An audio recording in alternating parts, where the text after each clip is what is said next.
This conference will now be recorded. Once again, thank you all for joining this session. This is Selenium for performance testers.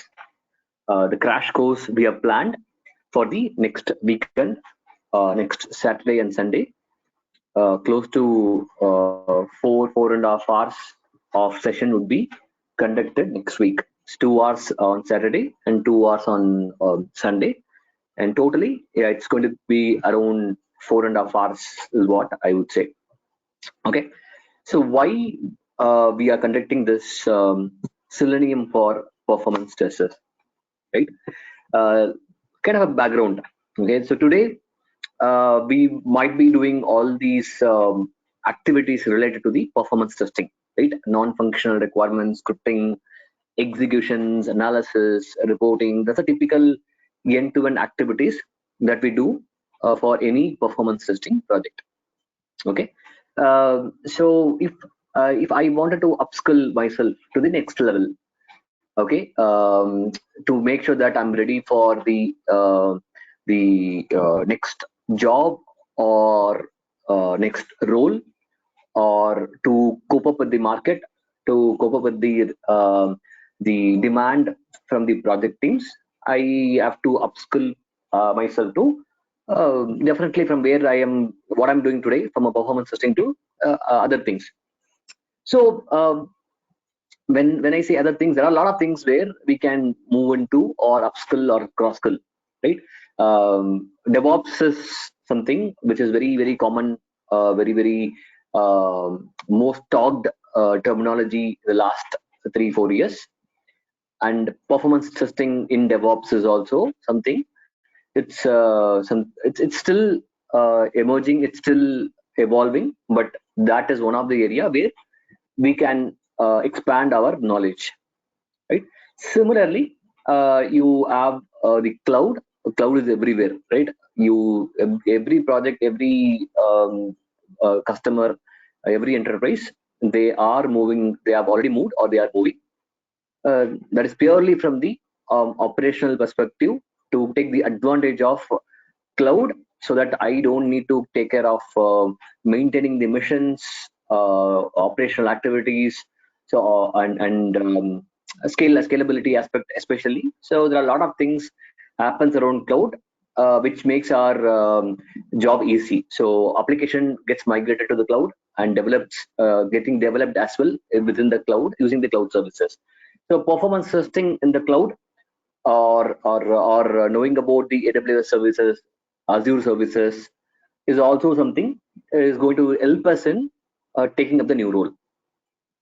And similarly, there is a SDET, there is SRE, site reliability engineering, SDET, full stack QA, and of course the performance engineering as well, right? Few things are going to be related to performance testing. It's more of you upskilling yourself, right? The performance testing in cloud, performance testing for DevOps, site reliability engineering, all these things are all an extension of what we do today. But the full stack QA or SDET is something kind of a cross skilling, right? Moving, it's not moving away from performance, but it's expanding your knowledge in other areas. So SDET, if you're good in development, good in programming languages, you can probably look for a role around SDET, where you can do kind of a development support, uh, working along with the developers in the agile pod teams. That's an SDET role. Full stack QA, in most of the projects, you will have small teams, right? And you will not have performance testing for every release, for every code commit. So which means um, your involvement in a project will be always questioned. Why do we need a dedicated performance testing resource? Why do we need a dedicated automation tester? Why can't the automation tester can do performance testing, or vice versa? That question always going to keep coming up, because from the project perspective, it's all testing, it's quality assurance, right? And they will not worry about who is going to do what. I cannot have a bigger team. I just going to have 2 developers or 3 developers, or one tester. and I cannot have one tester for performance, one tester for automation. So the ask is going to be, how can one person can do most of the things, or even if they are going to have one performance tester or one automation tester, how can they complement each other in particular release? If more work is in performance, how can an automation tester can help out performance tester? And in a particular release, if an automation testing is required more, or testing is required more, how can a performance tester can support the automation tester, right? So that is the ask from the project teams.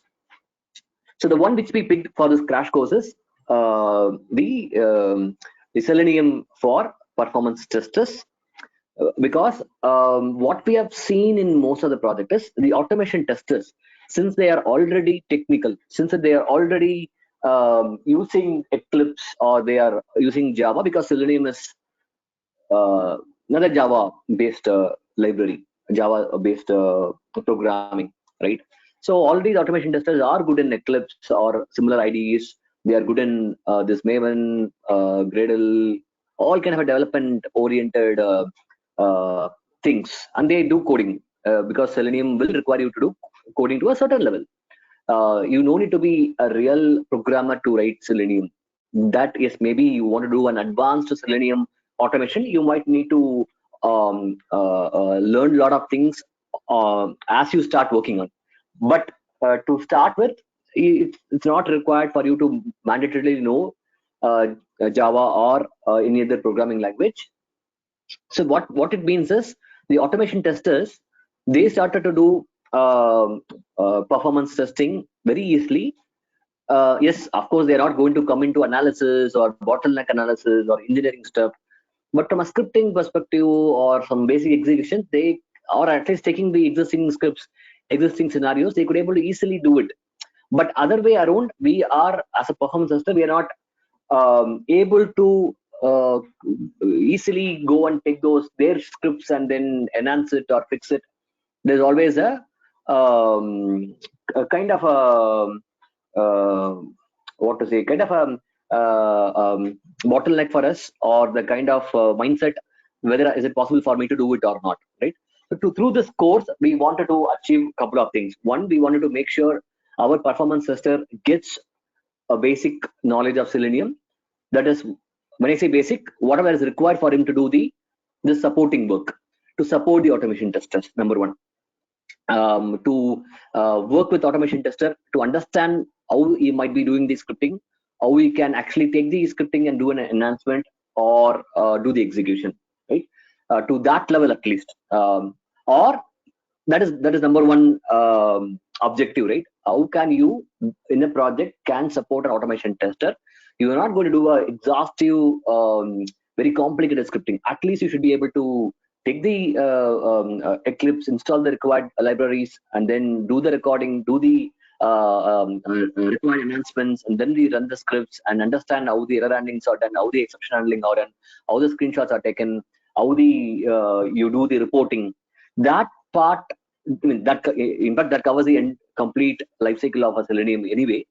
But you're not going to become an expert out of this session, because this is meant for our performance tester to get started with the Selenium, to know and get the confidence that, okay, I can do it. And you would be able to do all these the mandatory things that is expected from the performance tester. Okay, you're not going to become an automation tester. Please note, you are going to be a performance tester, but you can do automation testing. That is the objective of this session. Okay, and I was talking about one of these objectives, right? Second objective is, even for performance testing itself, right? We use load runner, JMeter, do all these load testing, right? But the expectation is to do early performance, to do shift left performance, right? When we want to do shift left performance, cannot still rely on creating our own scripts. You get into a project where the automation scripts are already there. You haven't started any load runner scripts or JMeter scripts. How can you detect performance problem very early? Okay, so the shift left performance, how can you use the existing automation scripts? That is going to be your second objective. Third is your end user experience, which is going to be the actual browser response time or browser metrics. All these things are not going to be measured through a typical load testing tool, which means for our purpose as well, for meeting our non-functional requirement itself, to do the shift lefting, to capture the end user experience, all these things, you would still need a Selenium script. So expectation would be you go and create a very simple scripts, small landing pages, your direct URLs, your minimal flows, right? You're not going to create 100 test cases.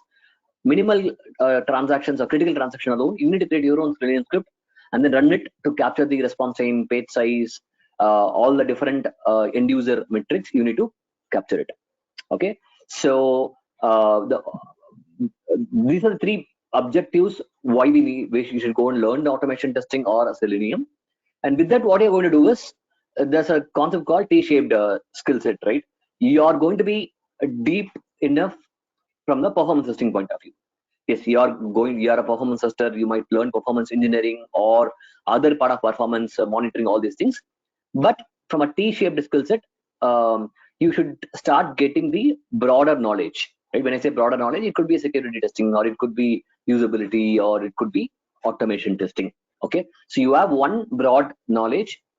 When I say broad knowledge, you're not going to get into a depth, but you know what is what, you will be able to manage, and then you can expand further as and when the need.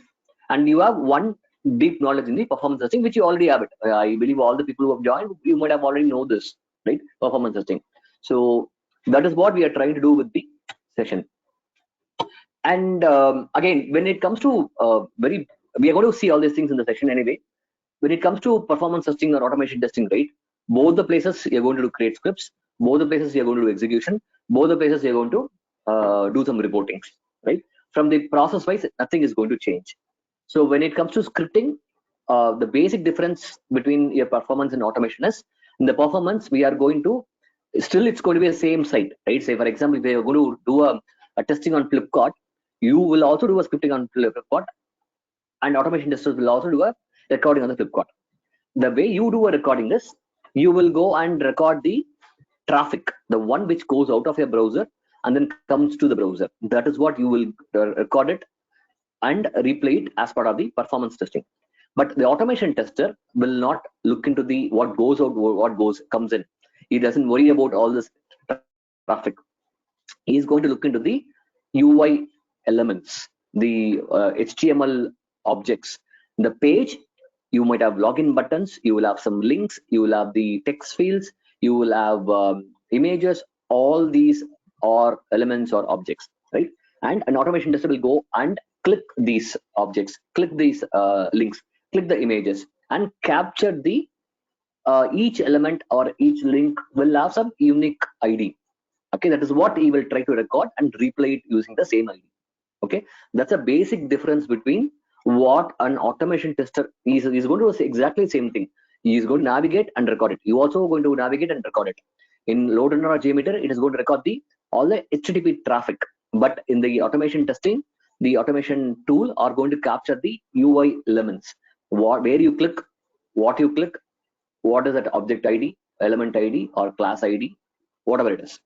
That is what it is going to record, and replay is going to do exactly same thing. In LoadRunner, it is going to replay the traffic. It is going to just bombard all the traffic sequentially or parallelly.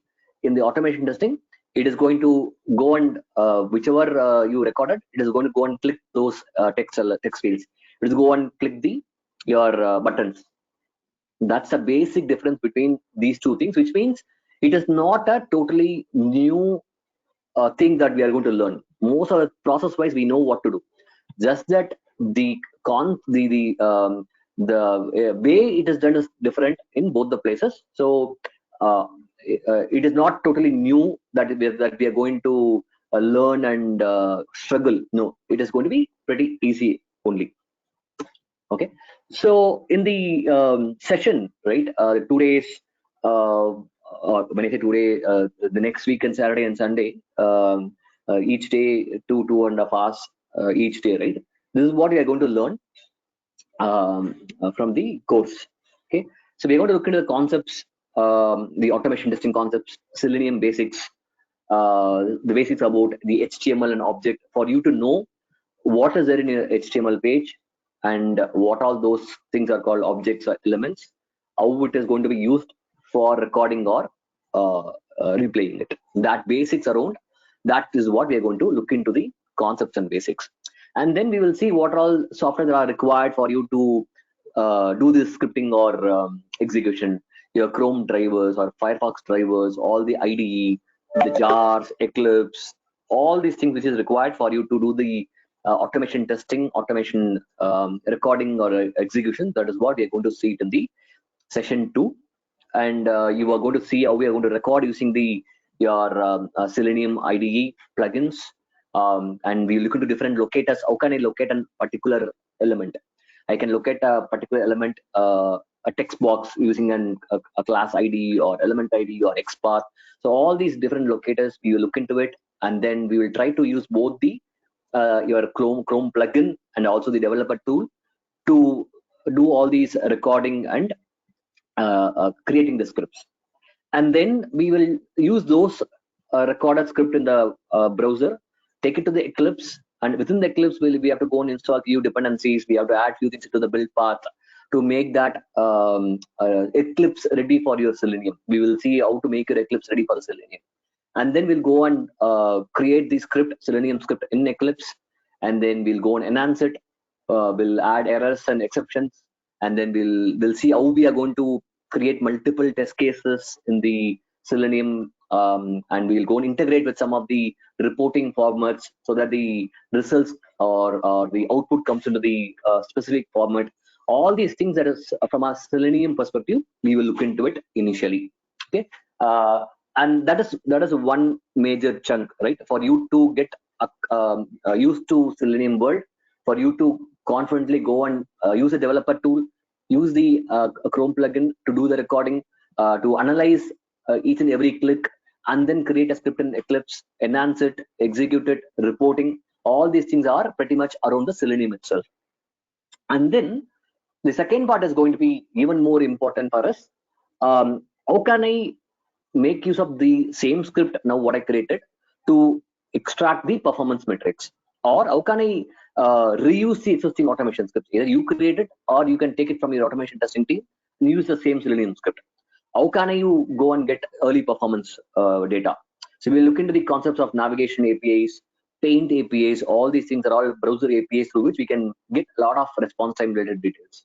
Okay, so we'll see how to get those, understand those APIs, and also how to integrate that with a Selenium script to get your end user experience, response time, time to first paint, your DOM loading time, your client time, your time to first paint. All these things we will look into it, and then use the Selenium to extract it. Okay, and then we will go and see how to capture an R file. The R file will have the complete APIs, complete all the traffic that is made from a single page, right? All these page analysis that is required, or is required for a page analysis. That is as well, we'll go and look into it. Integrating with a proxy tool, a browser mob proxy, to capture this R file. Okay, so that is going to be another major part we will learn in the session. And then to run a low volume test, a 5 user test or 50 user test, how can I go and use a Selenium to integrate with a load runner to run this low volume test? So we'll look into Eclipse plugin for injecting the load runner APIs to create a class file for load runner execution, and we'll import those class file to load runner and then execute it. Okay, so this is how the comprehensive course is going to be for the Selenium for performance tester. So all these things anyway, we'll look into it during the session, the paint APIs, the navigation APIs. And I just wanted to show you a few things as well before we pass on for the questions. So we will use Eclipse, as I was mentioning about, and we will go and create these scripts integrated with the either with the browser mob proxies or even with the I was talking about the navigation APIs and paint APIs, right? So all these things we will go and do it practically. Again, I would say 75% of things are going to be practical. It's there's nothing to talk here. We're not just going to talk about what is what, or we are not going to use any major slides. I would say 75-80% easily it's going to be the practical, and we are going to do it everything during the sessions. Okay. So this is one part, and then I was talking about R file, right? So let me do one thing, just for you to get a glimpse of what we are going to see. I'll just go and execute this Selenium script, which will go and create a R file. Okay, and I'll execute another script which we are going to learn, which is going to provide you a lot of details about your response time, a lot of details about your page. So this starts up your browser, and it is going to provide you the GRT Jewels. It's going to launch the grtjewels.com, because in the script we are launching the we are doing this driver.get, and then I'm getting an R file here. So this R file is going to store in the my file system somewhere in the C dev. Okay, let me go and open the C dev. CDEV GRT1 at 8:32, it got created, and this is what you will view it in the R viewer also. There's a R viewer which you can use it to analyze these R files. So it is going to say the grtresults.com took 2.27 seconds, and it has these many JavaScript style sheets, all these things, right? This is very much required for you to analyze it. What happens is, in the Selenium script, for the all the 5 pages, 10 pages, 20 pages, it will capture the R file, everything automatically. You don't need to do it everything manually from the browser. Similarly, if you this, I'll execute it to show you some more metrics what you're going to get it from the Selenium. Right, you will get your page response time, number of JS, number of style sheets, all these things programmatically. We are going to get it to Selenium. So if you see, the script count is 41, image count is 23, page sizes these many bytes in MB, and then load time is 6259 seconds. All these things is what we are going to extract through this Selenium script. So all these things we will learn how to do it, what are libraries we need to include it, and again, the Selenium, though it is Java, we are going to learn more in a template based way. You don't need to know Java a lot. Very basic thing, if you know how to create an Eclipse, how to create a project, that is more than enough. Okay, and you can easily you'll be able to go and use it. Similar to the maybe in the JMeter or LoadRunner, right? When you started learning, you wouldn't have learned everything theoretically from a JMeter or LoadRunner. What is views in it? What is views in? That is what you would have learned. What is inside that? You wouldn't have known that those things when you would have started the LoadRunner or JMeter. Similarly, Selenium also, you no need to worry if you don't know Java. It is going to be template based scripting only. It is always going to have set of import jar files. You need to just follow a similar thing, and you would be able to easily go and do a scripting and execution.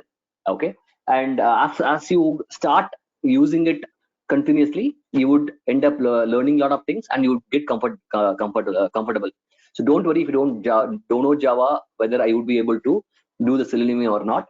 That is something you can overcome very easily, but only through the hands-on. You have to do hands-on after the course is completed. All these files, all these programs, what we create, all the libraries, what we need, everything will be provided to you in the drive, which we usually do it, so that you can download this jar files, download these programs, and then you would be able to go and execute it in your machine, see what is what, and then start creating your own script. All right, you can just copy each and every line, and then you can create your own program, and then you can easily get comfortable. I would say after the session is completed, once you have the hands-on for 2-3 weeks by yourself, you would be able to comfortably say that I am good for supporting the automation tester, or myself creating few simple scripts for my performance testing itself. Those both the objective can be easily met once you attend the course, and also do the hands-on by yourself, at least for a week or two. Okay, so I'll take a pass now, and again for the registrations, right, you can reach out to Kumar sir, and from tomorrow till Friday, so that the session is going to be on next Saturday between 7:30 to 9:30, 9:45, 10. It might be varying, but yes, yeah, timing we will start at 7:30 p.m. on Saturday. So I'll take a pass here. If you have any questions, anything related to the course content, schedule, feel free to ask.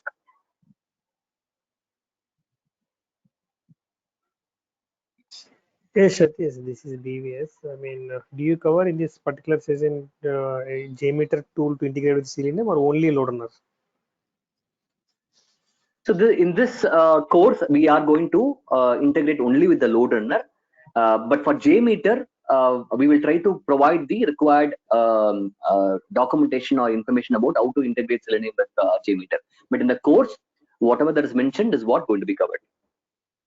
Because we already have 4.5 hours, so this pack is going to be based on the session details, what is mentioned and what is told. So yeah, the JMeter is not going to be part of the session. Okay. And what is the shift left performance? Can you please explain? Shift left is how can you do the performance early? Shift left, moving towards left. We cannot wait till load testing or end of your life cycle where we go and do all this load testing, right? The requirement is to do a shift left, to test it as early as possible and to identify defects as early as possible. So by doing a single user performance, single user profiling and reusing the automation scripts, you can at least go and measure this response time or run for 5 user, 15 user, 50 user, whatever possible. You may not able to identify all the problems, but at least even if you can catch even a 2 problem, 3 problems, right? Some might have a very bad response time. Some method can have a high response time. So even for a single user or 5 user, it's still going to be bad. So those things you can easily capture in the early. And your client side experience, end user experience, your page might be very heavy, or it might have a lot of requests. Right? Those things can be captured initially itself, so the developer will have enough time to go and fix it.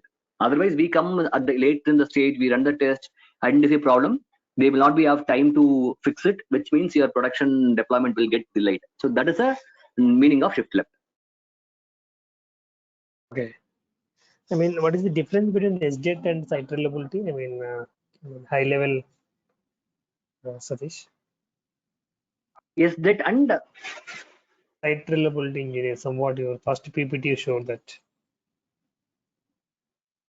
see, both are totally different. SJET is you are going to do development work, and developer will also do a testing. Okay, so it's combination of development plus testing is the SJET. Site reliability engineering is more towards resiliency, your production monitoring, synthetic monitoring, real user monitoring. So it's more into it's performance itself, extension of performance, but more towards resiliency, disaster recovery, production monitoring, synthetic monitoring. Performance engineer, I mean, different. That is different. Performance. Yeah, see, we cannot say it is all different, but it's in certain places one person will do all these things. They will do engineering, they will do this reliability, they will do testing. In some places there are very specific roles. SRE is a specific role, engineering is a specific role, performance testing is a specific role. But under SRE you have all these things, but in few places one person can do all these. That's how it is. ఏమని చెప్పంటున్నా ఇట్లేదు కదా జరిగిన విషయం అట్లా పట్టుకుని రాను అంటే ఎందుకు రావము వాళ్ళు Okay. There was another question somebody was asking. Okay, in the chat I could see, yeah, the browser more proxy is open source. Yes, customer do agree. Most of the places the open sources are now accepted. So we don't see a problem with the mob proxy. Can we automate XML using JMeter? Automate XML using JMeter? This is not related to the session anyway. When you say automate XML using JMeter, if it's in web services and web services are SOAP based or XML based instead of JSON, yes, of course you can create scripts using JMeter. Not a problem, Sandeep. But to answer your question, yes, it is possible. When you say automate XML, if it is a web services with XML language as a response, you can still use JMeter, both for functional as well as for the performance.